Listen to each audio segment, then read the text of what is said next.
जय हिंद फ्रेंड्स। आज जो हम लोग फिर से करने वाले हैं आर्मी क्लर्क के लिए क्वेश्चन पेपर करने वाले हैं, जिसमें कि टोटल आपको ये पेपर मिलेंगे, जिसमें कि आज जो टारगेट है आपका 110 का टारगेट है। कम से कम 110 क्वेश्चन करने हैं और इसमें जो भी क्वेश्चन आए हैं इसमें से मैक्सिमम क्वेश्चन आप एग्जाम में आ चुके हैं, चाहे किसी एग्जाम में। ये 3-4 सालों का ये पेपर इसमें इंक्लूड है इसमें। तो देख लीजिए इस पेपर को कितना इसमें से कर पाते हैं, और मे भी चांसेस है कि इसमें जो क्वेश्चन है सेम का सेम क्वेश्चन आप एग्जाम में आ जाए। इसीलिए आपको एक एक क्वेश्चन इसमें से आपको याद होना चाहिए। देखिए मैंने क्या बोला है अभी, याद होना चाहिए। इसका मतलब याद होना चाहिए, ठीक है। समझना अलग चीज है, याद होना चाहिए। जब भी क्वेश्चन आपको देखे एक बार में क्वेश्चन बिना पढ़े हुए, थोड़ा सा पढ़े हुए आप आंसर लगा देना, ठीक है। और क्लास को जब भी देखना आप लोग तो लास्ट तक देखना, जब आपके पास टाइम हो, ठीक है। चलिए स्टार्ट कर लेते हैं आज का ये पहला क्वेश्चन आपके सामने में यहाँ पर है। अंबेडकर का एक सिद्धांत क्या था? यहाँ पर अंबेडकर का एक सिद्धांत क्या था? यहाँ पर इसके लिए 4 ऑप्शन दिया गया है। अब चारों में से देख लीजिए कि आपका यहाँ पर आंसर कौन सा है। पहला ऑप्शन है जातिवाद का अभाव, गुलाम शासन, आत्मसम्मान, या फिर इनमें से कोई नहीं। अब देखिए यहाँ पर जो आपका आंसर है यहाँ पर अपना मैच कर लीजिए और मेरे आंसर से मैच कर लीजिए। तो यहाँ पर जो आपका आंसर हो जाता है ऑप्शन नंबर ए हो जाता है, जातिवाद का अभाव। देखिए अंबेडकर जो है जाति के लिए बहुत ज्यादा काम किए थे, तो ऑप्शन नंबर ए जो है यहाँ पर आपका आंसर बिल्कुल करेक्ट हो जाता है। अब अगला क्वेश्चन देख लीजिए। अगला क्वेश्चन आपके सामने में है कि भारत का सुप्रीम कोर्ट कहाँ स्थित है? यानी कि भारत का जो सुप्रीम कोर्ट है वो कहाँ पर है, कौन से सिटी में है इंडिया के? क्या मुंबई में है, नई दिल्ली में है, पटना में है, या इनमें से कोई नहीं? देखिए फिर आप अपना आंसर मैच कर लीजिए मेरे आंसर से। यहाँ पर सुप्रीम कोर्ट जो है ये है न्यू दिल्ली में। क्या होता है? न्यू दिल्ली में है। देखिए जनरली क्या होता है, हाई कोर्ट जो होता है हर स्टेट के कैपिटल में होता है, लेकिन सुप्रीम कोर्ट जो है इंडिया के कैपिटल यानी कि नई दिल्ली में सुप्रीम कोर्ट है। ऑप्शन नंबर बी जो है इसका करेक्ट आंसर हो जाता है, ठीक है। तो यहाँ पर क्लास पर फोकस करते रहे और सभी क्वेश्चन को देखें, और जो क्वेश्चन आपको नहीं लग रहा है कि क्वेश्चन आपको डाउट लग रहा है या फिर आपको जो क्वेश्चन पता नहीं है उस क्वेश्चन की आप स्क्रीनशॉट ले लो, फिर बाद में इसका आप नोट बनाओ, ठीक है। चलो स्टार्ट कर लो। अगला क्वेश्चन जो है, बंगाल विभाजन किस वर्ष हुआ था? बंगाल का जो विभाजन हुआ था कौन से वर्ष में हुआ था? क्या 1904 में हुआ था, 1905 में, 1903 में, या फिर 1902 में? तो आपको ये क्वेश्चन जो है पता होना ही चाहिए। अगर नहीं पता है तो आप याद जरूर कर लीजिएगा कि बंगाल का विभाजन जो हुआ था 1905 में हुआ था। ये क्वेश्चन आप एग्जाम में 2 बार आ चुके हैं, मैंने देखा है आप एग्जाम में कम से कम 2-3 सालों के अंदर। तो यहाँ पर बंगाल का विभाजन याद कर लीजिए 1905 में। या आपके और भी एग्जाम अगर आप जीडी के लिए कर रहे हो, ठीक है, ट्रेडमैन के लिए कर रहे हो, आप टेक्निकल कर रहे हो, तब भी आपके लिए बहुत आपको हेल्पफुल रहेगा ये।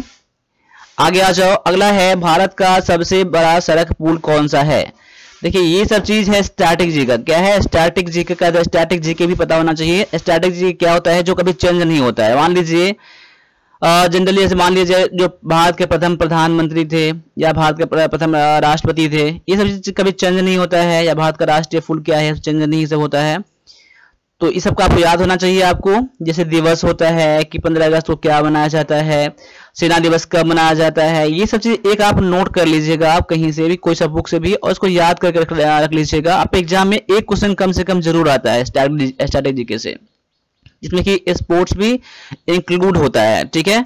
अब यहाँ पर भारत का सबसे बड़ा सड़क पुल जो है ये है महात्मा गांधी सेतु। महात्मा गांधी सेतु जो है कहाँ पर है? पटना में है। तो ऑप्शन नंबर सी जो है यहाँ पर आपका करेक्ट आंसर हो जाता है, ठीक है। अब आगे आ जाओ। अगला क्वेश्चन आपके सामने में है, वर्तमान में भारत का राष्ट्रपति कौन है? अभी देखिए भारत का राष्ट्रपति जो है वो कौन है? यहाँ पर आपके सामने में 4 ऑप्शन है, द्रौपदी मुर्मू, लाल कृष्ण आडवाणी, रामनाथ कोविंद, और इनमें से कोई नहीं। देखिए आपको करंट अफेयर भी आपको पता होना चाहिए, आप न्यूज अपडेट रहिए। देखिए करंट अफेयर कैसे होगा आपको?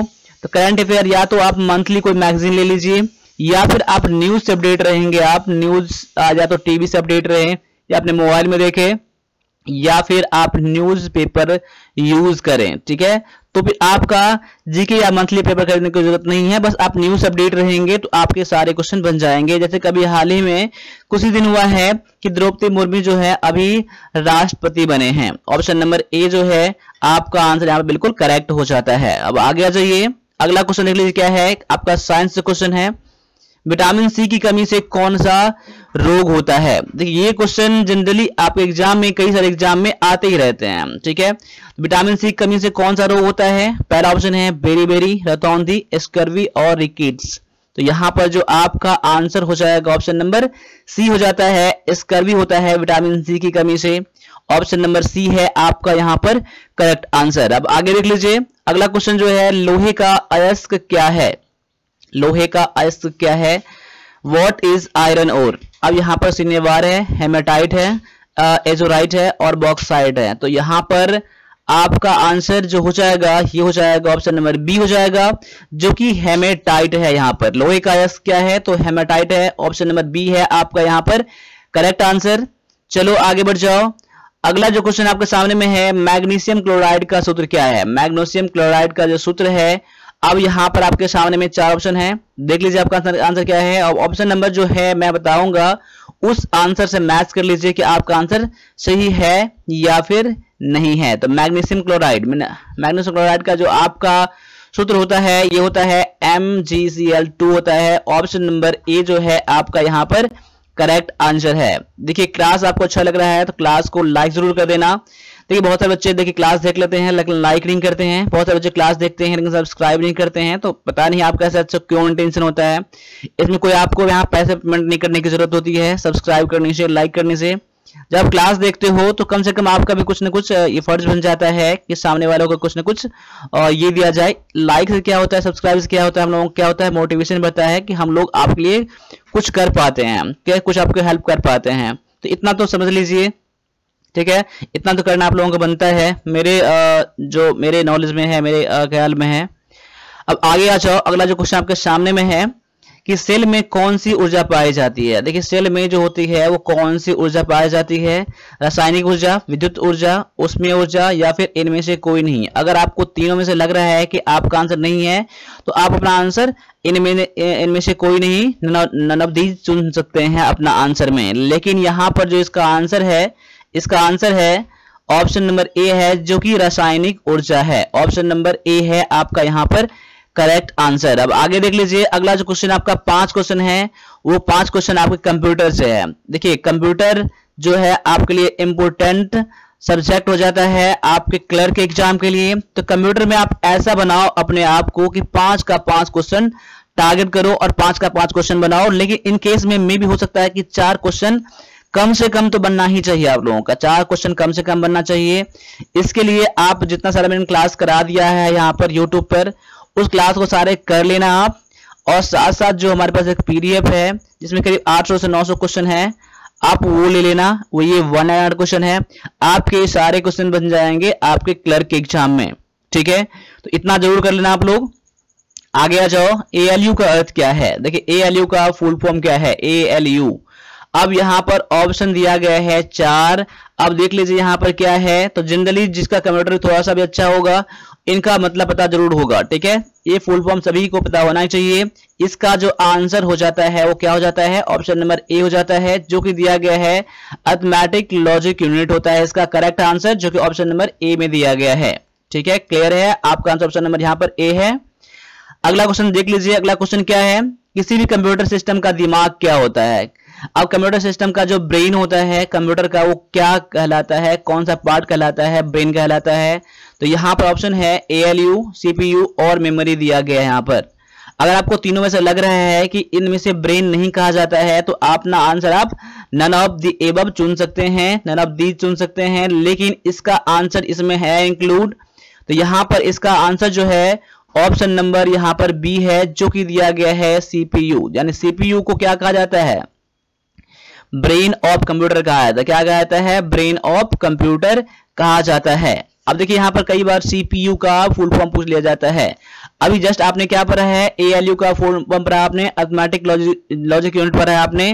और CPU का क्या होता है, सेंट्रल प्रोसेसिंग यूनिट। क्या होता है, प्रोसेसिंग यूनिट होता है, ठीक है। तो आप इसको याद जरूर कर लीजिएगा अगर नहीं पता होगा तो, ठीक है। अब आगे आ जाओ, अगला क्वेश्चन दिया गया है, निम्नलिखित में से वैध भंडारण कौन सा है। यानी कि स्टोरेज टाइप जो है इसमें से कौन सा है स्टोरेज टाइप। तो अब देख लीजिए, क्या CPU है, कीबोर्ड है, पेन ड्राइव है या फिर ट्रैक बॉल है।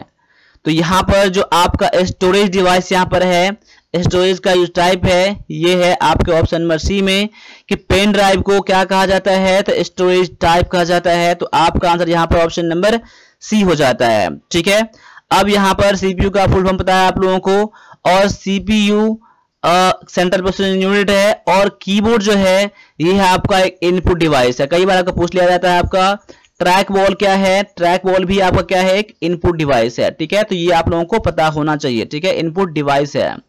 ठीक है, तो इनपुट डिवाइस आउटपुट डिवाइस आप लोगों को पता होना चाहिए। ठीक है, अब एक बार मुझे कमेंट में कर सकते हैं कि जॉयस्टिक जो होता है वो कौन सा डिवाइस होता है। जॉयस्टिक जो होता है क्या ये इनपुट डिवाइस है या फिर ये आउटपुट डिवाइस है, आप मुझे कमेंट कर बता दीजिएगा। जॉयस्टिक जो होता है वो क्या होता है। ठीक है, आप लोगों का कमेंट का मुझे इंतजार रहेगा, तो आप लोग कमेंट कितना करते हैं वो मुझे बता दीजिएगा। अब यहां पर अगला क्वेश्चन देख लीजिए, क्या है, कोडित निर्देश की सूची को क्या कहा जाता है। इसको इंग्लिश में समझिए, list of coded instruction. List of coded instruction को क्या कहा जाता है। अब देखिए, जैसे कि मैंने कहा, लिस्ट कहा मैंने और इंस्ट्रक्शन कहा, तो इसको क्या कहा जाता है, क्या कंप्यूटर प्रोग्राम कहा जाता है, एल्गोरिथम कहा जाता है, फ्लो चार्ट या फिर यूटिलिटी प्रोग्राम कहा जाता है। देख, कंप्यूटर के जितने सारे वर्ड हैं, ज्यादातर जो वर्ड हैं वो इंग्लिश के वर्ड हैं, तो इंग्लिश कभी कभी हिंदी में क्या होता है उसका मीनिंग ज्यादा क्लियर नहीं हो पाता है। जैसे कि मान लीजिए यहाँ पर दिया गया है यूटिलिटी प्रोग्राम है, तो उपयोगिता प्रोग्राम यहाँ कर दिया गया है। तो यानी कि कभी कभी हिंदी में आपको उतना क्लियर नहीं होगा, तो कंप्यूटर वाले सेक्शन में आप ज्यादातर आप इंग्लिश पर ही आप फोकस करना। ठीक है, यानी कि देखिए यहाँ पर क्या कहा गया है, इंस्ट्रक्शन जो कहा जाता है वो क्या कहा जाता है, कंप्यूटर के प्रोग्राम कहा जाता है। क्या कहा जाता है, सेट ऑफ इंस्ट्रक्शन बोले या लिस्ट ऑफ कोडेड इंस्ट्रक्शन बोले। ठीक है, ये कहा जाता है क्या, कंप्यूटर प्रोग्राम को कहा जाता है, एप्लीकेशन को कहा जाता है। ऑप्शन नंबर ए है आपका यहाँ पर करेक्ट आंसर है। ठीक है, अब आगे बढ़ जाओ। अगला क्वेश्चन दिया गया आपका, HTML दस्तावेज फाइल में के रूप में संग्रहित हैं। अब देखिए, HTML का जो फाइल जो होता है, डॉक्यूमेंट जो होता है, किस फाइल में किस तरह के एक्सटेंशन में ये रहता है, उसका एक्सटेंशन क्या होता है HTML का फाइल। अब देखिएगा, आपको एग्जाम में कई बार आपको HTML का फुल फॉर्म भी पूछ लिया जाता है, तो इसका पहले फुल फॉर्म भी समझ लीजिए। इसका फुल फॉर्म जो होता है हाइपर टेक्स्ट मार्कअप लैंग्वेज। क्या होता है, मार्कअप लैंग्वेज होता है। ठीक है, तो इसको आप लोग GUAG होता है, ठीक है ना, LANGAUAG होता है, ठीक है ना, लैंग्वेज। अब यहाँ पर इसका फुल फॉर्म क्या है, HY है इसका। ठीक है, HYPR है, हाइपर टेक्स्ट मार्कअप लैंग्वेज इसको कहा जाता है, इसका फुल फॉर्म। और इसका एक्सटेंशन जो होता है ये होता है आपका ऑप्शन नंबर बी में दिया गया है, .html और .htm सेम ही है सभी। दोनों क्या होता है, कभी कभी आपको दोनों के लिए देखने के लिए मिल जाता है। तो HTML का फाइल का जो एक्सटेंशन होता है वो होता है आपका .html और .htm में होता है। तो आपका आंसर क्या हो जाता है यहाँ पर, ऑप्शन नंबर बी हो जाता है। ठीक है, अब चलो आगे बढ़ जाते हो। अब अगला क्वेश्चन में दिया गया है 10 क्वेश्चन आपका मैथ का दिया गया है। तो मैथ का क्वेश्चन बहुत ज्यादा डिफिकल्ट नहीं है, तो इसीलिए आपका मैथ सेक्शन में आपको यहाँ पर 10 क्वेश्चन आते हैं। 10 क्वेश्चन में से 9 क्वेश्चन कम से कम करना है। देखो, टारगेट आपका 10 का 10 होना चाहिए। बहुत सारे बच्चे ऐसे हैं 10 का 10 करते हैं जो थोड़ा भी सीरियस हैं, नहीं तो आपको कम से कम 9। अगर आर्मी क्लर्क बनना है, आपको क्लर्क में आना है आपको, तो 9 क्वेश्चन कम से कम मैंने बनाया है। यानी 10 क्वेश्चन बनाओगे सही आप, मिस्टेक से एक क्वेश्चन आपका गलती हो जाएगा, ऐसा होना चाहिए। तो मैथमेटिक्स का भी क्लासेस यहाँ पर चलता है। डायरेक्टली आर्मी क्लर्क के लिए जो लेवल है, जो चैप्टर आते हैं, सारी चीजें मैं यहाँ पर कराता हूँ, तो आप मैथमेटिक्स का क्लास भी आप लोग ज्वाइन कर सकते हो। ठीक है, चलो अब यहाँ पर क्वेश्चन है, वृत्त का व्यास 14 सेंटीमीटर है, तो उसका क्षेत्रफल ज्ञात कीजिए। देखिए, वृत्त का व्यास दिया गया है, व्यास यानी कि बोले डायमीटर, बोले क्या बोले, डायमीटर। अब डायमीटर कितना दिया गया है, तो 14 सेंटीमीटर दिया गया है। अब इसका रेडियस निकालेंगे, क्या करेंगे, इसका रेडियस, रेडियस मतलब कि आर निकालेंगे। क्या करते हैं, तो डायमीटर अपॉन में 2 किया जाता है। डायमीटर दिया गया 14 अपॉन में 2, अब काट कितना हो जाएगा, 7 सेंटीमीटर हो जाएगा। यहाँ पर देखिए, जितना आपको डायमीटर दिया गया हो, व्यास दिया गया हो, अब जब त्रिज्या निकालेंगे यानी रेडियस निकालेंगे, तो डायमीटर को आप 2 से भाग लगा देंगे, तो क्या आ जाएगा आपका सेंटीमीटर। आप यहाँ पर 7 सेंटीमीटर क्या आ गया, त्रिज्या आ गया। तो आप लोग भी ऐसे ही करेंगे आप लोग। अब क्या क्वेश्चन कह रहा है, तो उसका क्षेत्रफल यानी किसका क्षेत्रफल, तो वृत्त का क्षेत्रफल यानी एरिया ऑफ ए सर्कल। अब देखिए आपका मेंसुरेशन में फॉर्मूला जो है बहुत ज्यादा इंपॉर्टेंट है। तो मेंसुरेशन में जो भी फॉर्मूला आता है, क्षेत्रमिति में जो भी फॉर्मूला आता है, फॉर्मूला आप लोगों को याद होना ही चाहिए, ठीक है। अब देखिए यहां पर दिया गया है वृत्त का क्षेत्रफल। क्या दिया गया है? वृत्त का क्षेत्रफल। तो वृत्त का क्षेत्रफल क्या होता है, यानी कि आपको इंग्लिश में बोले तो एरिया ऑफ ए सर्कल। अब यहां पर आपका आंसर जो हो जाएगा ऑप्शन नंबर, और माफ कीजिएगा अभी मैंने फॉर्मूला बताया नहीं है, इसका होता है पाई आर स्क्वायर होता है, ठीक है। यानी पाई का वैल्यू कितना होता है? 22/7 होता है, गुना में आर स्क्वायर दिया गया है। तो आर का वैल्यू कितना है? 7 है। तो 7 इंटू में 7 कर दीजिए। अब 7 7 कट जाएगा, यानी कितना हो जाएगा? 22 इंटू में 7 हो जाएगा। अब यहां काटोगे, गुना करोगे तो आपका 154 निकल जाएगा। लेकिन ये आपका सेंटीमीटर ये है, सेंटीमीटर क्या होता है? सेंटीमीटर स्क्वायर होता है। अब देखिए 154 दिया गया है, आपके दो ऑप्शन में 154 दिया गया है, लेकिन आप गौर करिए यहां सेंटीमीटर स्क्वायर है, तो सेंटीमीटर स्क्वायर इसमें दिया गया है, इसमें नहीं दिया गया है। तो आपका आंसर जो हो जाएगा क्या हो जाएगा? ऑप्शन नंबर बी हो जाएगा आपका करेक्ट आंसर। तो आपका आंसर ऑप्शन नंबर बी कर लीजिएगा। कभी कभार बच्चे जो होते हैं इसका आंसर सही से निकाल लेते हैं, लेकिन यहां पर सेंटीमीटर और सेंटीमीटर स्क्वायर देखना भूल जाते हैं और सही क्वेश्चन गलती करके आ जाते हैं। तो आप लोग भी ध्यान रखिएगा ऑप्शन देने का टाइम में, अगर ऑप्शन मैच कर रहा है तो ठीक है। चलो अगला क्वेश्चन आ जाओ। अगला क्वेश्चन दिया गया है, पिता की उम्र 40 वर्ष है। पिता की उम्र कितना है? 40 ईयर्स है। यदि पुत्र की उम्र पिता की उम्र की आधी हो, या जितना का पिता का उम्र है उसके पुत्र का जो उम्र है उसका आधा है, तो पुत्र का उम्र कितना है? गौर करिए क्वेश्चन में ही इसका आंसर है। अब देखिए यहाँ पर 40 वर्ष किसका है? पिता का उम्र है। तो पुत्र का उम्र क्या बोल रहा है? उसका आधा है ना, उसका आधा है, यानी उसका 20 कितना है? सन का एज कितना है? सन का उम्र जो है ये कितना है? 20 ईयर हो जाएगा, क्योंकि इसका आधा बोल रहा है। यानी कि आंसर क्या हो जाएगा? 20 ईयर, जो ऑप्शन नंबर ये बी में दिया गया है। देखिए इससे भी आपके क्वेश्चन एग्जाम में कभी कभार आ जाते हैं और इससे भी हाई लेवल क्वेश्चन आते हैं। तो जो भी है आपका सारा क्वेश्चन आपके एग्जाम से लिया गया है, या तो 2-3-4 सालों में जो एग्जाम पूछा गया है सारे क्वेश्चन उसी में है। तो आपके पास जो भी क्लर्क के लिए क्लास आते हैं, जीडी के लिए क्लास आते हैं, इंग्लिश क्लास आते हैं, तो आर्मी क्लर्क के लिए जो होता है सबसे बेस्ट क्लास होता है OnePlus डिफेंस एकेडमी पर। क्या होता है? आपका सबसे बेस्ट क्लास होता है, ये आप लोग जानते ही होंगे, ठीक है ना। ठीक है, चलो अब आगे आ जाओ, अगले क्वेश्चन में आ जाओ। अगला क्वेश्चन दिया गया है, एक ट्रेन 75 किलोमीटर प्रति घंटा की चाल से चल रही है। अब देखिए ट्रेन का स्पीड कितना यहां पर है? ट्रेन का स्पीड जो है आपका 75 किलोमीटर पर आवर है। अब वह 45 मिनट में कितनी दूरी तय करेगा? अब यहां पर टाइम कितना दिया गया है आपका? 45 मिनट दिया गया है। अब यहां गौर कर लीजिए, यहां घंटा है, यहां मिनट है, इसको ध्यान रख लीजिएगा, नहीं तो आपका आंसर कभी भी मैच नहीं करेगा। आपको पूछ रहा है दूरी कितना है, दूरी यानी कि डिस्टेंस पूछ रहा है। क्या पूछ रहा है? आपका डिस्टेंस पूछ रहा है, यानी कि दूरी पूछ रहा है आपका। दूरी का फॉर्मूला क्या होता है? स्पीड इंटू में टाइम होता है। क्या होता है? स्पीड इंटू में टाइम, यानी कि समय गुना में चाल, या चाल गुना समय, जो बोले आप। तो समय दिया गया है आपका 45 और चाल दिया गया है 75 किलोमीटर पर आवर। अब यहां पर घंटे में, यहां पर ये मिनट में है, तो आप जो क्या कर लो 60 से भाग लगा दो, तो क्या बन जाएगा? ये आपका घंटा बन जाएगा। अब यहां क्या है? 15 चौका 60, 15 पंचे 75।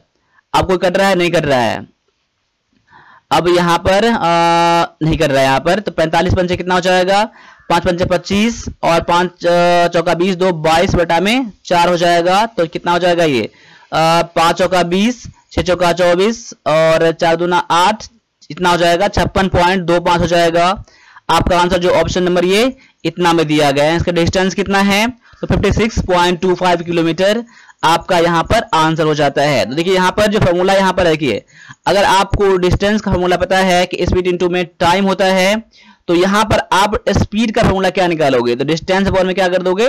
टाइम कर दो। डिस्टेंस अपॉन में टाइम कर दोगे, और आपको यहां पर अगर टाइम का निकालना होगा फॉर्मूला, तो डिस्टेंस अपॉन में स्पीड कर दोगे। क्योंकि देखो इसको यहां पर इसका निकालना होगा, इस तरफ आ जाएगा, भाग में आ जाएगा ना, तो भाग में आ गया यहां पर।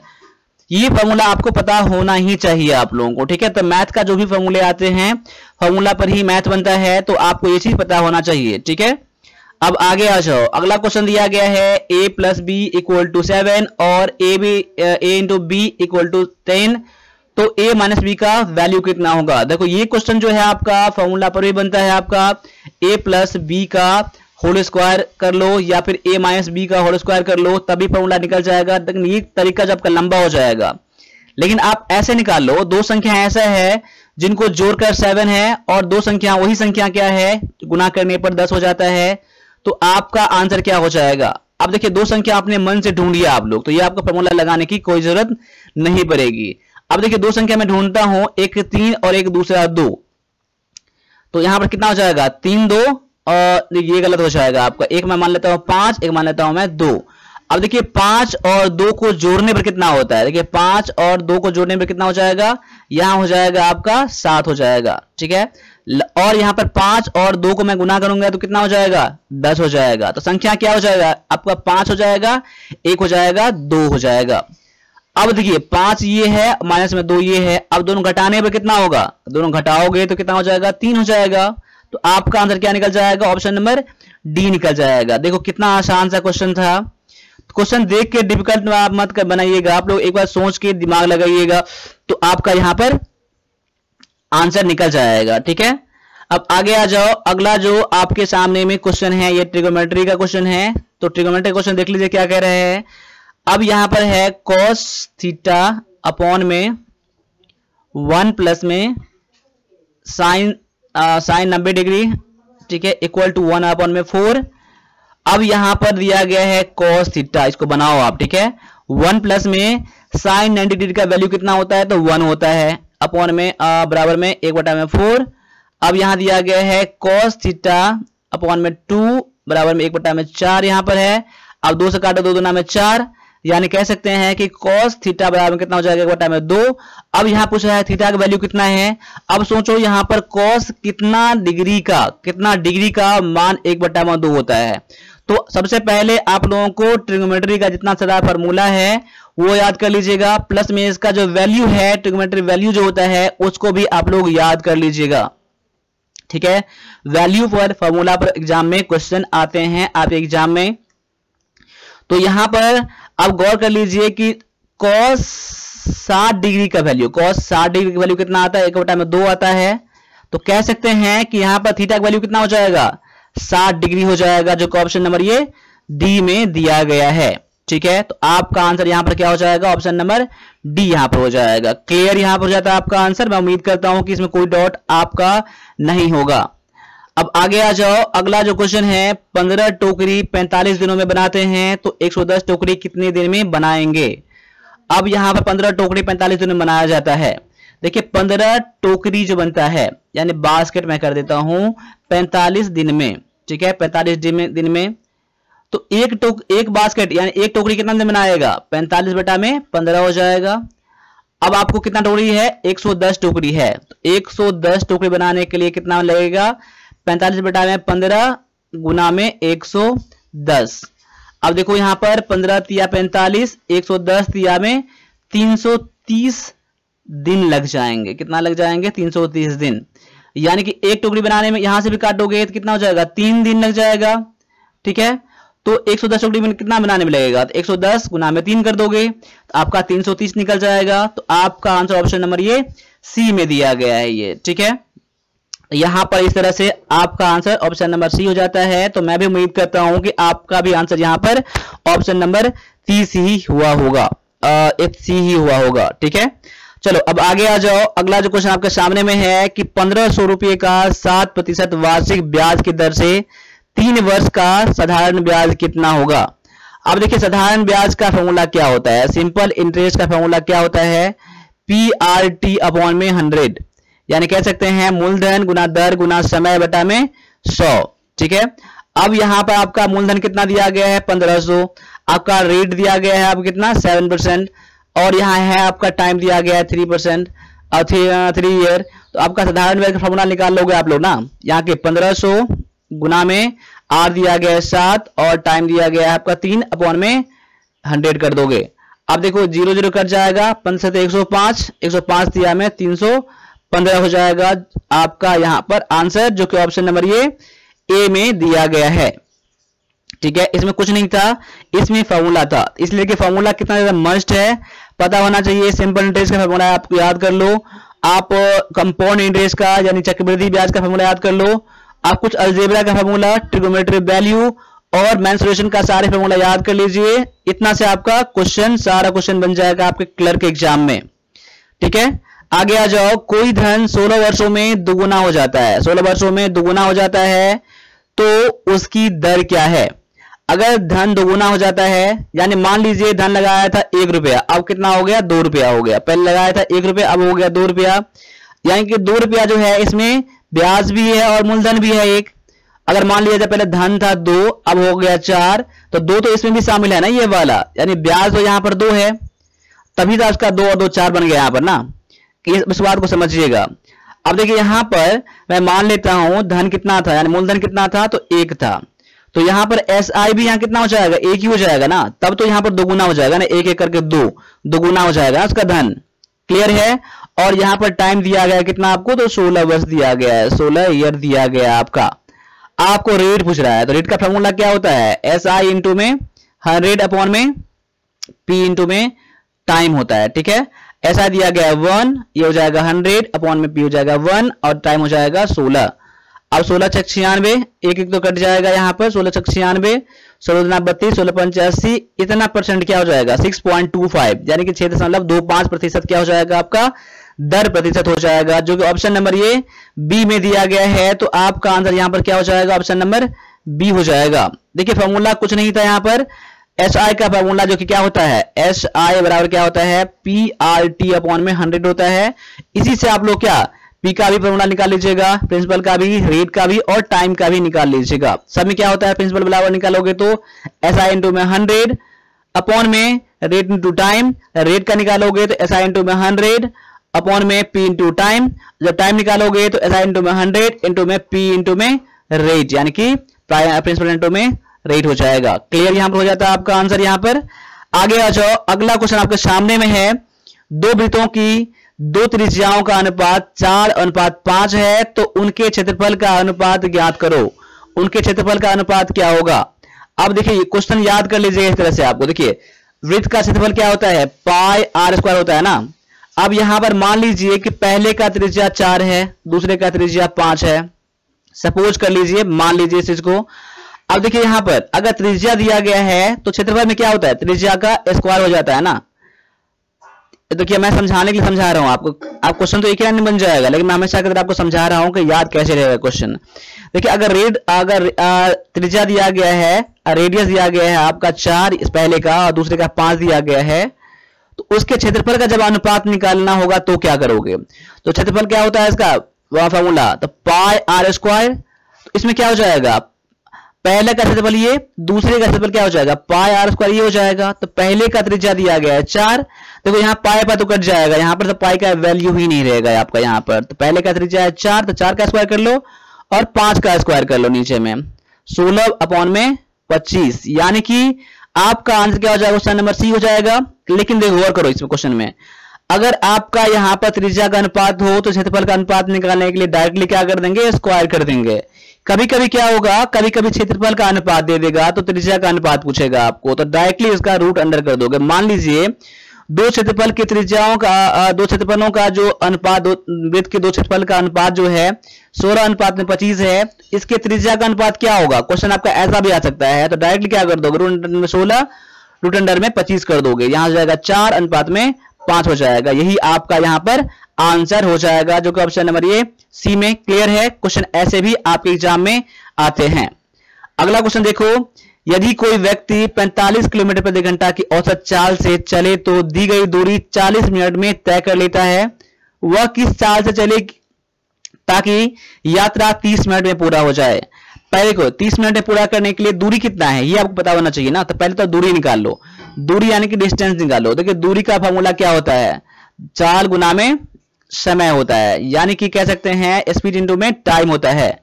अब देखिए स्पीड तो दिया गया है मुझे 45 किलोमीटर और टाइम दिया गया है 40 मिनट। अब देखिए यहाँ मिनट है, अब ये क्या है? किलोमीटर प्रति घंटा यहाँ पर है और आपका ये दिया गया है मिनट में। तो अब देखो मिनट को क्या कर लो, आप घंटे में चेंज करने के लिए 7 से भागा लगाओगे तो 0 0 कट जाएगा, 2 3 6, 2 दूना में 4, 3 से काटोगे तो 15, यानी कि 15 दूना में 30 किलोमीटर क्या निकल जाएगा? इसका डिस्टेंस निकल जाएगा। आपको दूरी कितना है? 30 किलोमीटर और टाइम कितना दिया गया है? 30 मिनट दिया गया है। फिर से देख लीजिएगा, 30 मिनट दिया गया है, तो आपका क्या स्पीड निकालना है ना, किस चाल से चलेगा, किस चाल से, यानी स्पीड पूछ रहा है। स्पीड यानी कि चाल पूछ रहा है आपका। तो चाल बराबर क्या होता है, चाल बराबर होता है दूरी बटा में समय होता है।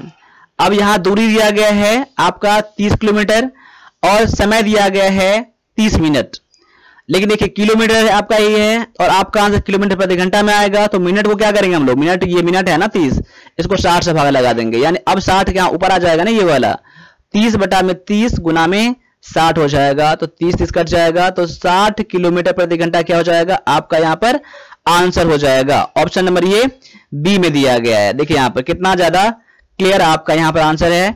लेकिन इस क्वेश्चन को ऐसे नहीं बनाएंगे। अब आप बनाने के लिए क्या करेंगे, डायरेक्टली इसका एक ही लाइन बन जाएगा आपका आंसर। जब आपको ऐसा दिया हो, पहले का आपका स्पीड दिया हो और टाइम दिया हो, तो फिर आप क्या करना कि डायरेक्टली इसका स्पीड ही निकालना आप लोग, ठीक है। स्पीड निकालेंगे डायरेक्टली क्या करना, पहले का स्पीड उसमें से गुना कर देना। पहले का टाइम कितना लग रहा है 40, अब टाइम कितना लग रहा है 30, डायरेक्टली इतना ही कर लेना। देखिए पहले का जितना स्पीड दिया हो वो, उसके बाद जितना पहले टाइम लगता है वो, और बाद में कितना टाइम लगता है वो, ऐसे कर दोगे तो आप डायरेक्टली आंसर निकाल लोगे। देखो 15 दुना में 30, 15 तिया 45, 2 से काटोगे हो जाएगा 20, 20 तिया 60। डायरेक्टली इतना करने की कोई जरूरत है ही नहीं। क्लियर यहां पर है। मैं उम्मीद करता हूं कि ये आपको समझ में आया होगा। अब आते हैं इंग्लिश पर। तो इंग्लिश से डरना नहीं है, इंग्लिश को भी पूरा पूरा करना है। आर्मी क्लर्क बनना चाहते हो तो इंग्लिश आप जरूर करना, ठीक है। इंग्लिश में डर लग रहा है तो हमारा जो वीडियो कोर्स है आर्मी क्लर्क के लिए जो कंप्लीट है, इसमें जितने सारे क्वेश्चन आप एग्जाम में आते हैं, इसमें से मैक्सिमम क्वेश्चन आपका सेम आने की चांसेस पूरे हैं। इसमें आपको वीडियो मिलते हैं, सारे वीडियो मिल जाते हैं, सारे वीडियो के पीडीएफ भी मिल जाते हैं एप्लीकेशन में, साथ साथ में आपको लाइव क्लासेस भी मिलते हैं, ठीक है। तो क्लास ज्वाइन करने के लिए आप 1+ डिफेंस एकेडमी का आप लोग एप्लीकेशन डाउनलोड कर लेना। आप लोग वहां से आप खुद से ज्वाइन कर सकते हो, या फिर डायरेक्टली इस नंबर पर मुझे व्हाट्सएप करना, मैं आपको यहां ज्वाइन करवा दूंगा। पेमेंट आप इस दोनों नंबर में से किसी पर कर सकते हो, साथ साथ आप एप्लीकेशन पर भी पेमेंट कर सकते हो, जहां पर आपका सुविधा हो। लेकिन आर्मी क्लर्क के लिए जो इंग्लिश का जो वीडियो कोर्स है कंप्लीट है और सबसे बेस्ट है टॉप इंडिया लेवल पर। इसीलिए क्लास को ज्वाइन करके अपना इंग्लिश अच्छा करें और डायरेक्टली अच्छा अपना नंबर लाएं, ठीक है। चलो अब यहाँ क्वेश्चन दिया गया है, आर्टिकल चुनना है करेक्ट। चलो एक इसमें मैंने बात बताना भूल गया, यहाँ पर 2 पैसेज आते हैं, ठीक है। 2 पैसेज देखिए यहाँ पर इस क्लास में क्लास लंबा हो जाता है, इसलिए मैंने पैसेज बताया नहीं यहाँ पर। तो पैसेज के लिए सारा पैसेज मैं एप्लीकेशन बताता हूँ, पेड कोर्स में मैं बताता हूँ। तो आप ये सब करने के लिए क्लास को ज्वाइन कर सकते हैं हमारा। वहां पर आपको इंग्लिश का कंप्लीट मिलता है, अलग अलग सीरीज मिलता है, पैसेज अलग से मिल जाएगा, आर्टिकल अलग से मिल जाएगा, प्रिपोजिशन अलग से मिल जाएगा। जो आपके लेवल है एग्जाम में सारा चीज उसी लेवल में है। तो आपको यहाँ मास्टर नहीं बनने हैं, आप एग्जाम क्रैक करना है। तो समझ सकते हैं कि आर्मी क्लर्क के लिए मैं डायरेक्टली पढ़ाता हूं। अब यहां पर आंसर देख लीजिए क्या हो जाएगा इसका। यहां आर्टिकल कौन सा आएगा, he is here of this family. अब देखिए यहां पर इसको क्या पढ़ा जाता है, HEIR को। बहुत सारे बच्चे गलती कर देंगे, इसको एयर पढ़ाया जाता है, ए से स्टार्ट होता है। तो आपका ये क्या है, काउंटेबल यहां पर है। तो आपका यहां आंसर क्या हो जाएगा, ऑप्शन नंबर सी हो जाएगा। एयर मतलब क्या होता है, उत्तराधिकारी होता है। तो आपका यहां पर एन लग जाएगा, क्योंकि आपका देखिए यहां पर साउंड से होता है आर्टिकल, ना कि लेटर से होता है, ठीक है। साउंड क्या होना चाहिए, वॉवेल होना चाहिए। तो आपका आंसर ऑप्शन नंबर यहां पर सी हो जाता है। अब आगे आ जाइए, अगला क्वेश्चन आपके सामने में है, I have example for you. अब यहां पर देख लीजिए क्या हो जाएगा, आई हैव एग्जाम्पल। यहां पर सिंगुलर यहां पर है, सिंगुलर यहां पर है, और साउंड कैसा है, वॉवेल भी है। तो यहां पर क्या लग जाएगा, एन लग जाएगा यहां भी। तो आपका आंसर फिर से क्या हो जाएगा, ऑप्शन नंबर बी हो जाएगा, जो कि एन हो जाएगा। क्लियर यहां पर हो जाता है। तो मैं उम्मीद करता हूं कि आपने भी इसको करा होगा। चलिए आगे आ जाओ। I found 1 rupee note. देखिए उसने क्या मिला, उसको 1 रुपया का नोट मिला।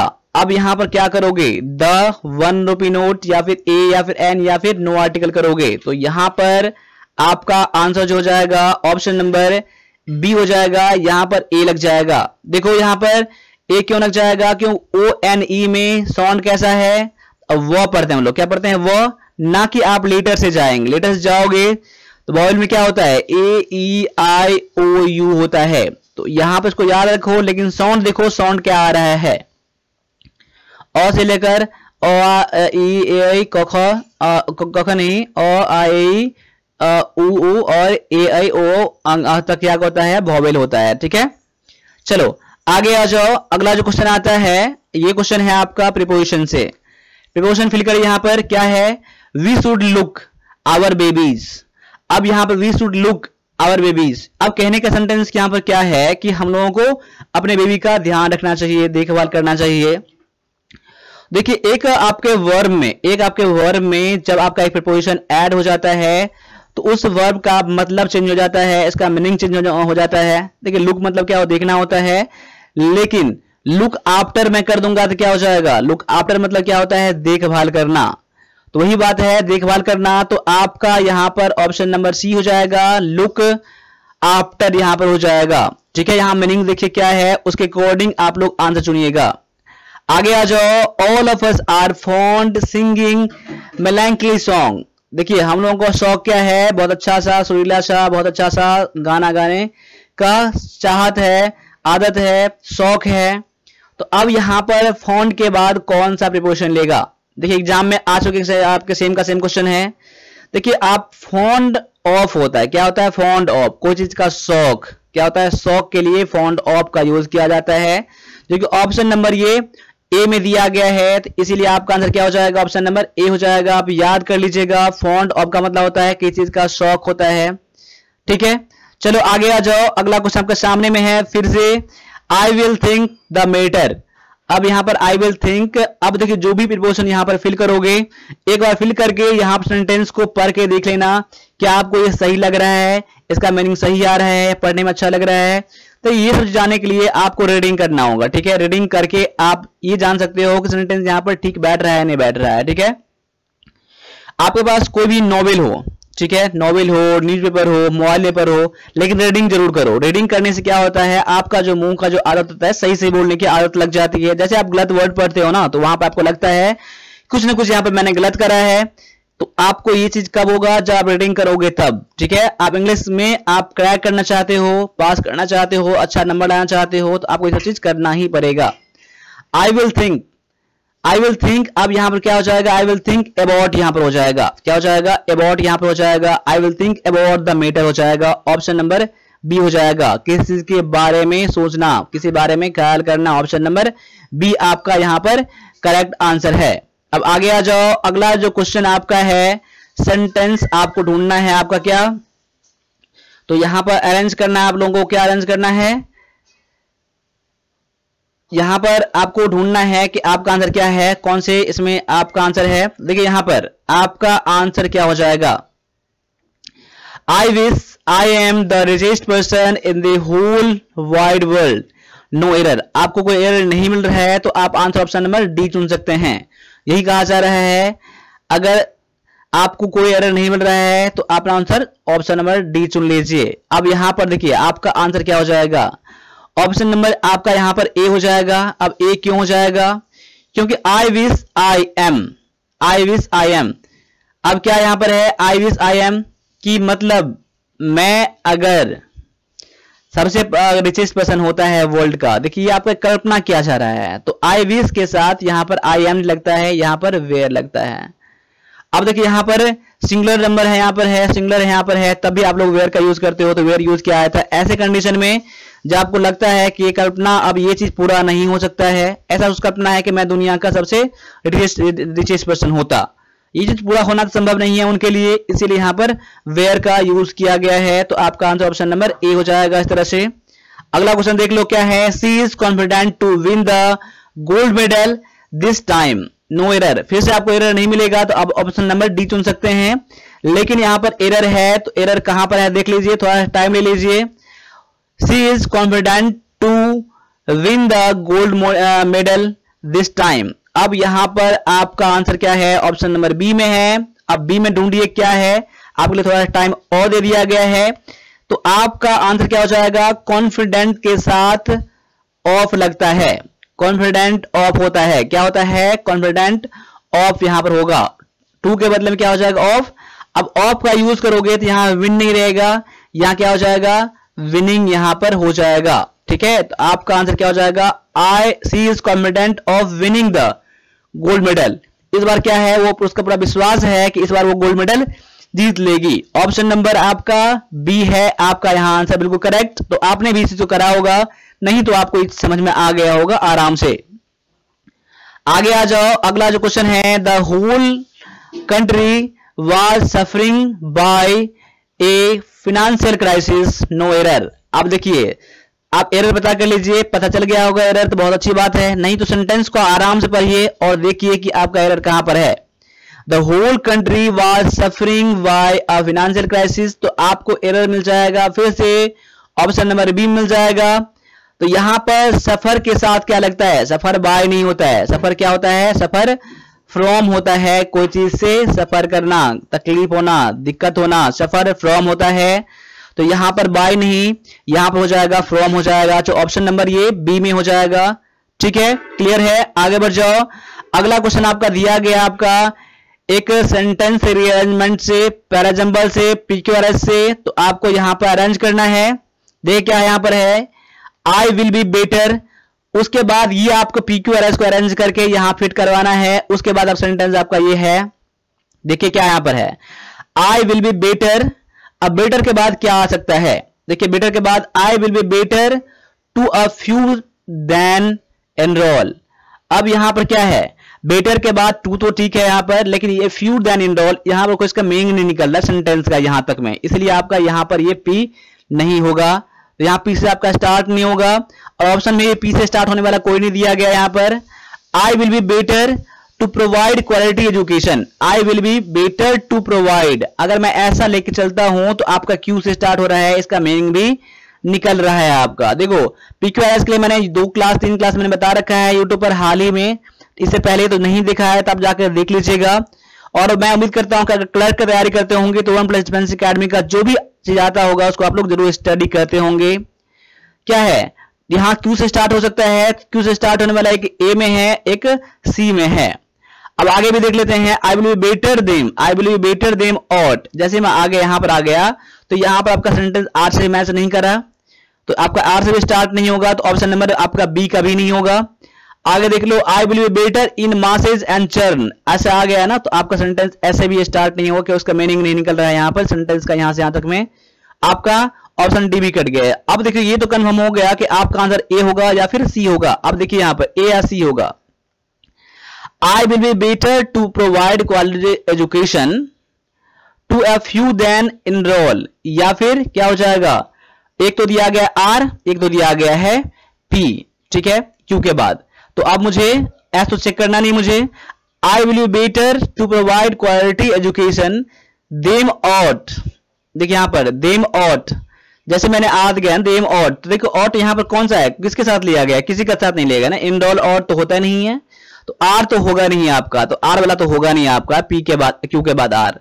आपका आंसर वैसे भी आपका ए कट गया, तो अब मेरा बिना बनाए हुए आपका आंसर निकल चुका है। देखो मैं समझा रहा हूं तो आपको टाइम लग रहा है, लेकिन आप खुद ऐसा चीज सोच के बनाओगे तो आपको टाइम नहीं लगेगा आपको। यहां पर I will be better to provide quality education, उसका पी है to a few then enroll, enroll enroll in masses, देखो यहां पे इनरोल इन मासेज, ठीक है, झुंड जो है, विशाल जो है, बहुत ज्यादा लोग होते हैं, enroll in masses and churn them out, देखो चर्न देम ऑट, चर्न के साथ ऑट लगता है यहां पर, देखिए इसीलिए आपका क्या हो जाएगा, एस के बाद आर हो जाएगा। तो इसमें देखिए ऑप्शन नंबर ये सी में दिया गया है। आप सेंटेंस का पूरा पढ़ लो, I will be better to provide quality education to a few then enroll in masses and churn them out as graduates after functionary teaching। देखिए यहां पर कितना ज्यादा क्लियर यहां पर है, कोई दिक्कत यहां पर नहीं है, ग्रामेटिकली फिट बैठ रहा है, तो आपका ऑप्शन नंबर यहां पर क्या हो जाएगा, सी हो जाएगा। ठीक है, अब आगे आ जाओ, अगला क्वेश्चन जो है, if you need help promptly and politely ask for attendance to help our customer who have instruction। आपको इसको अरेंज करना है इसके बाद। अब क्या है, if you help need promptly, तुरंत जल्दी, एंड पोलाइटली ऐसे आ गया तो सेंटेंस पी से स्टार्ट आपका नहीं होगा, ऑप्शन में भी आपका पी से स्टार्ट नहीं है। आप ऑप्शन देख रहे हो एस या फिर क्यू, या तो एस से स्टार्ट होगा या क्यू से स्टार्ट होगा, तो मुझे ये भी चेक करने की जरूरत अभी नहीं है। If you need help ask for attendance, अगर आपको हेल्प की जरूरत है तो अटेंडेंस को बोलिए, ठीक है, कहिए। तो क्यू से स्टार्ट हो सकता है आपका, या एस से मैं चेक करता हूं। If you need help who have instruction, देखो यहां पर जैसे हु हैव आ गया ना, यहां पर नहीं आएगा यहां पर, ठीक है, तो सेंटेंस एस से वाला गलत हो जाएगा। तो एस वाला तो आपका आंसर यहां पर होगा नहीं, एस को काट दो। अब क्यू वाला लेके चलो आप लोग, ठीक है। अब क्यू के बाद पी लेगा या फिर एस लेगा, यहीं से क्लियर आपका हो जाएगा। If you need help ask for attendance promptly and politely, देखिए प्रॉम्प्टली एंड पोलाइटली आ गया ना, तो क्यू के बाद पी मेरा बैठ नहीं रहा है आपका यहां पर, तो मैं अब छोड़ देता हूं, क्यू के बाद पी वाला नहीं होगा, क्यू के बाद मैं एस लेता हूं मैं यहां पर। If you need help ask for attendance who have instruction, किसको इंस्ट्रक्शन है, अटेंडेंस को, यानी कि एस यहां मैच कर रहा है यहां पर, यानी क्यू के बाद एस मैच कर रहा है। उसके बाद आर दिया गया है, who have instruction to help, क्या दिया गया है, इंस्ट्रक्शन उसको हेल्प करने के लिए दिया गया है। आवर कस्टमर प्रॉम्प्टली एंड, जल्दी से, तुरंत से और विनम्रता से। देखिए यहां पर ऑप्शन नंबर सी हो जाएगा आपका यहां पर बेस्ट आंसर हो जाएगा, ठीक है, ऑप्शन नंबर सी आपका यहां पर करेक्ट आंसर हो जाता है। देखो आप लोग भी ऐसे ही बनाना आप लोग, ठीक, ऑप्शन हटा दो, ठीक है, ऑप्शन जैसे हटाओगे तो आपको हेल्प मिल जाएगा। फिर ऑप्शन से जैसे आपको लग रहा है जो ऑप्शन नंबर सही है, तो उसके अकॉर्डिंग आप यहां पर अरेंज करके देख लो। अगर अरेंज करके मिल गया आपका तो वही आपका आंसर हो गया। तो कैसे भी करो, जैसे भी करो, आंसर करो बस, ठीक है, आंसर करने का तरीका ढूंढो। अब ये नहीं है कि आपको परफेक्ट इसका हिंदी 100% आपको आना ही चाहिए तभी आप करेंगे, ठीक है। आगे आ जाओ, अगला जो क्वेश्चन है आपका फिर से, please equally share the prize money so that all are satisfied among your friend. Please equally share, अब देखिए इक्वली यानी कि शेयर, शेयर करने के लिए क्या कर रहा है, इक्वली शेयर करने के लिए कह रहा है यहां पर, देखिए वही बात यहां पर हो जाएगा ना, please share equally prize money, यानी पी के बाद तो क्यू हो जाएगा जहां भी चाहे, so that all are satisfied among your friend. अब मैं यहां देख रहा हूं कि पी के बाद मैं क्यू ले रहा हूं, देखिए एक अगर मैं ये करता हूं, अगर इक्वली कहां बांट रहा है, सभी फ्रेंड्स के बीच ना, अमॉन्ग तो यहां आ जाएगा, तब तो जब उनके बीच बांट दिया जाएगा तब उससे क्या सेटिस्फाइड हो जाएगा ना, तो कह सकता हूं कि पी क्यू के बाद एस हो जाएगा फिर आर हो जाएगा, P Q S R. P Q S R किसमें दिया है, पी क्यू एस आर किसमें दिया गया है, P Q S R option number ये बी में दिया गया है, तो बी क्या हो जाएगा आपका यहाँ पर आंसर यहाँ पर हो जाएगा। देख दो कितना आसान सा क्वेश्चन था। ये क्वेश्चन मैंने क्लास जो कराया था पी क्यू एस का, ये क्वेश्चन मैंने इसमें डाल दिया था और ये क्वेश्चन आपके एग्जाम में आ चुके हैं, और पहला भी क्वेश्चन इसका पी क्यू एस का इसमें क्वेश्चन था, वो भी क्वेश्चन एग्जाम में आ चुके थे, ठीक है। तो एग्जाम के सेम का सेम क्वेश्चन आ सकता है, इसको ध्यान रखिएगा। आपके एग्जाम में ये ऑप्शन चेंज कर सकता है लेकिन आपका सीक्वेंस ये कभी चेंज नहीं होगा यहाँ पर, ठीक है, इसको याद कर लीजिएगा, ठीक है। आगे आ जाओ, अगला जो क्वेश्चन है आपको सैनम ढूंढना है आपका हजार्ड का, उसके लिए दिया है रिक्स, डेंस, रिजिड और वास्ट दिया गया है। अब यहां पर हजार्ड का मतलब क्या होता है, हजार्ड का मतलब क्या होता है, जोखिम होता है, क्या होता है, जोखिम होता है, जोखिम होता है, खतरा होता है हजार्ड। तो रिक्स क्या हो जाएगा इसका, ऑप्शन नंबर ए में है, इसका सैनोनिम हो जाएगा रिक्स, खतरा, जोखिम, ऑप्शन नंबर ए हो जाएगा आपका आंसर। क्योंकि डेंस मतलब क्या होता है, घना होता है, घना, जैसे घना जंगल होता है, डेंस फॉरेस्ट, घना जंगल। इसका मतलब क्या होता है, कठोर होता है, रिजिड मतलब कठोर, जो बहुत टाइट होता है, बहुत मजबूत होता है।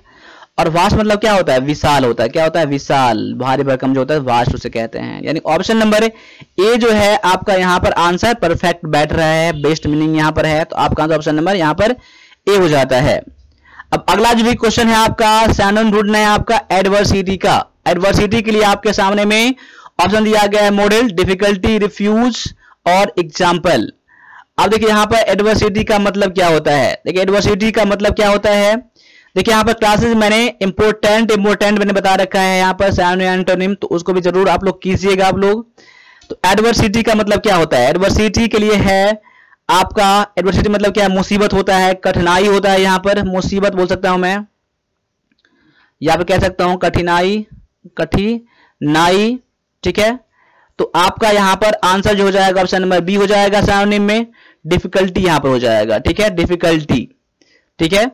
तो अब यहाँ मॉडल मतलब जानते हैं आप लोग, जो सिंपल होता है मॉडल, रिफ्यूज मतलब मना करना होता है, एग्जाम्पल उदाहरण होता है, तो आपका आंसर ऑप्शन नंबर बी यहाँ पर हो जाता है। क्लियर, यहाँ पर आपका आंसर है ऑप्शन नंबर बी, ठीक है। आगे बढ़ जाओ, अगला क्वेश्चन देख लो। अगला क्वेश्चन दिया गया है choose the antonym of attack. Attack मतलब क्या होता है, आक्रमण करना, डिफेंड, डिपार्ट, अरेस्ट और जेंटल। तो डिफेंड मतलब क्या होता है, बचाना होता है, क्या होता है, बचाना होता है, डिफेंड बचाना, और या अटैक करना, आक्रमण करना। तो ऑप्शन नंबर ए जो हो जाएगा आपका यहाँ पर आंसर हो जाएगा एंटोनिम हो जाएगा इसका, ठीक है। एंटोनिम याद रखिए, एंटोनिम, इसको जरूर देख लीजिए आप लोग। डिपार्ट मतलब क्या होता है, प्रस्थान करना, चले जाना। अरेस्ट मतलब क्या होता है, गिरफ्तारी जो होता है, गिरफ्तार करना। और जेंटल मतलब क्या होता है, शांत जो होता है, जो नेक होता है उसे जेंटल कहते हैं। तो सबसे बेस्ट जो है 4 ऑप्शन में से आपका आंसर ऑप्शन नंबर ए है। तो अब यहाँ 50 क्वेश्चन खत्म हो चुके हैं। और आर्मी क्लर्क में अगर सक्सेस करना चाहते हो तो ऐसे क्वेश्चन एग्जाम में सेम का सेम आ सकता है, और ऐसे क्वेश्चन आपको बनाना आना चाहिए। इसमें से देख लीजिए कितना क्वेश्चन आपने करा है, आप मुझे कमेंट कर सकते हैं, ठीक है। और साथ साथ जो बताया है मैंने, आप इंग्लिश के लिए ई बुक भी ले सकते हैं, कंप्यूटर के लिए ई बुक ले सकते हैं, मॉडल पर ले सकते हैं। अभी जो मॉडल पर जो हमारे पास है 35 सेट, हमारे पास कितना है 35 सेट के लिए अभी मात्र 250 रुपये पेमेंट करना होता है। तो 35 सेट ले सकते हैं अपने एग्जाम के लिए। 35 सेट पीडीएफ के लिए मात्र 250 पेमेंट करना होता है, इसको जरूर ले लीजिएगा आप लोग, ठीक है।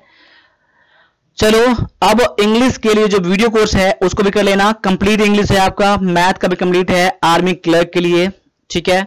तो अभी के इतना रहने दीजिए, मिलते हैं अगले क्लास में। तब तक के सभी से एक बार फिर से जय हिंद, जय भारत।